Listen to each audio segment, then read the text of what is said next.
আপনাদেরকে বলবো, আসুন, বিভ্রান্তির রাজনীতি স্বৈরাচার করে গেছে, মিথ্যার রাজনীতি স্বৈরাচার করে গেছে, ভাঙচুরের রাজনীতি স্বৈরাচার করে গেছে। আপনারা জনগণের সামনে প্রতিজ্ঞা করেছেন যে জনগণের জন্য কাজ করবেন।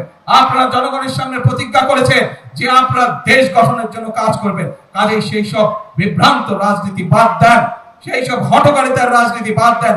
আসেন, জনগণের জন্য কি করতে পারবেন, কি পরামর্শ আপনাদের দলের মধ্যে আছে সেটি জনগণের সামনে তুলে ধরেন। কি পরিকল্পনা আপনাদের মাথার মধ্যে আছে যা জনগণের উপকার করবে, যা দেশের মানুষের উপকার করবে, সেটি জনগণের সামনে উপস্থাপন করেন। রাস্তায় বসে ভাঙচুর করা, রাস্তায় বিশৃঙ্খলা তৈরি করার দিন শেষ, সেই রাজনীতি শেষ। জনগণ এখন সেই রাজনীতি আর সমর্থন করে না। বক্তব্য রাখা খুবই সহজ কাজ, সমালোচনা করা খুবই সহজ কাজ। যদি মুরত থাকে, আসেন, শার্টের হাত গুটিয়ে হ্যান্ডেল করে কেস পরে কোদালাতে মাঠে নামো, মানুষের জন্য কাজ করো, দেশের জন্য কাজ করো, সঠিক কথা বলো। এমন কোনো কথা বলবেন না যেই কথা বলে দেশে বিশৃঙ্খলা তৈরি হয়।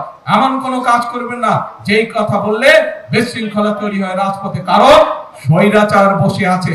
স্বৈরাচারের সাথে বিগত 17 বছর বাংলাদেশ জাতীয়তাবাদী দলের প্রত্যেকটি নেতাকর্মী যুদ্ধ করে টিকেছিল, এই রাজপথেই তারা টিকেছিল। আর কোন রাজনৈতিক অন্য যারা ছিল তারা আমাদের সাথে ছিল। যারা আজকে বড় বড় গলা উঁচু করে কথা বলছে, যারা আজকে বড় বড় গলা দিয়ে বিশৃঙ্খল কথা বলছে, বিভ্রান্তিকর কথা বলছে, 17 বছর মানুষ আপনাদেরকে রাজপথে দেখতে পায় না। এখনো রয়ে গেছে পত্রিকাগুলো, বিগত 17 বছর পত্রিকাগুলো রয়ে গেছে। বের করুন পত্রিকাগুলো, পত্রিকার পাতায় এখনো ছবি আছে কিভাবে আমার দলের, বাংলাদেশ জাতীয়তাবাদী দলের বিএনপির নেতাকর্মীরা কিভাবে অত্যাচারিত হয়েছে, কিভাবে নির্যাতিত হয়েছে, কিভাবে গোলমালের শিকার হয়েছে, কিভাবে কারাবরণ করেছে, কি বক্তব্য তারা দিয়েছে, সেই সবগুলো এখনো পত্রিকার পাতায় রয়ে গেছে কম বেশি। যদি তারা শুধুমাত্র জনগণকে বিভ্রান্ত করার জন্য, দেশকে বিভ্রান্ত করার জন্য এইসব কথা তারা বলে থাকে, তাহলে অবশ্যই তাদেরকে জনগণের কাছে ক্ষমা চাইতে হবে। কারণ একজন রাজনীতিবিদ হিসাবে শুধু জনগণকে বিভ্রান্ত করা তার দায়িত্ব বা কাজ নয়, বরং একজন রাজনীতিবিদ হিসাবে জনগণকে ধৈর্য শেখানো এবং সঠিক পথ দেখানোই হচ্ছে একজন রাজনীতিবিদের কাজ।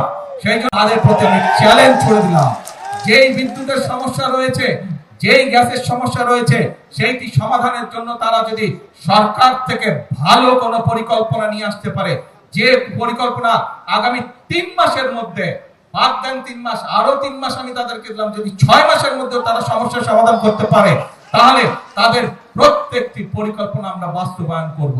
আর